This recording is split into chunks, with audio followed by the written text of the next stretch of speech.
Maybe I'm not the only person.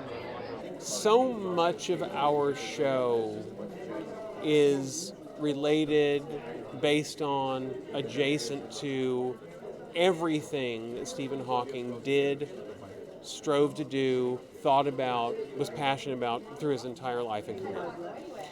The fact that he knew of our show, was interested in being on it, was willing to come play with us group of monkeys for a couple of days, was really moving. I feel it's come up a couple of times where I've had to recount, obviously, and I feel something physical every time it comes up. It was an amazing experience. It was an intimidating one.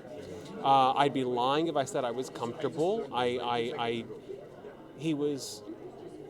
His level of genius, and you know, I'm no science genius personally, but being around this kind of material and what the writers draw from each and every day for so many years now, to get to finally meet him was it was just overwhelming, and it's one of the things that's kind of bittersweet in a way. It's like once he's passed now, and we're talking about him, I really, it hammers home how fortunate I was to get to be with him. At the time, it was just like, this is neat, and I know it's neat intellectually, but emotionally, all I can think of is, I want to get out of here before I embarrass myself, you know. He's super busy on his own show. I mean, he has a producer title that he does his producing thing.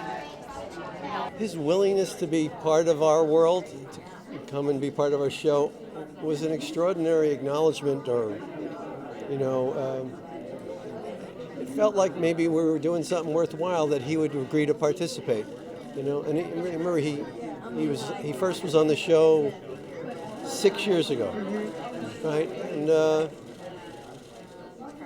it was hard to believe this is really happening, you know.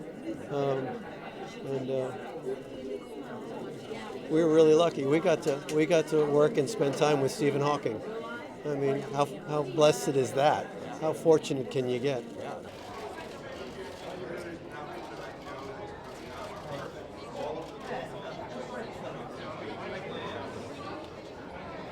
You know, as far as the wedding planning goes, it's been very interesting in that it's kind of gone all over the map as far as ideas go, which I guess is appropriate because I don't, if I put myself in the viewer's shoes, which is basically where I sit most of the time as far as the writing goes, I don't know what, they would have a non-traditional wedding, I would think. But what does that mean? I'm not exactly sure. And so for them to be all over the map makes sense to me.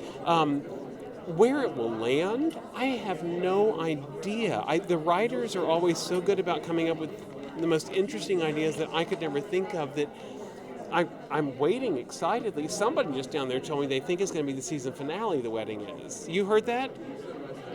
Why does no one tell me? Charlene, hi! Caroline. With the toys! It was totally, yeah.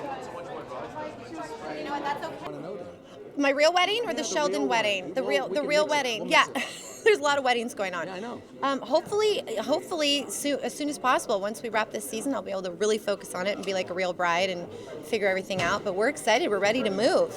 Do you have a place you want to go for a honeymoon thing? I don't think we're going to do a honeymoon. We travel a lot, and I kind of consider a honeymoon our backyard. I mean, and with the farm and the horses, that's like our favorite downtime. So 2 weeks on the farm alone would be my honeymoon. Yes. Those are cool lights. You know? Okay. Or the Roseanne. Roseanne? Yeah, of course. I mean, those people are my heroes on that stage, and you know, they always have such a great pedigree of writers. But it depends on schedules and stuff like that. You know, obviously, Big Bang's my home. So. Yeah, absolutely. So were you surprised to hear that Roseanne is a Trump fan? I'm not on Twitter or anything, and I think that's generally where she speaks out on politically.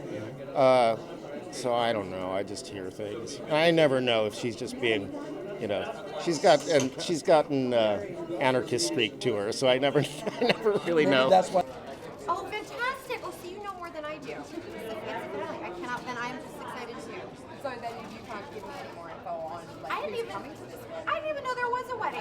You had to.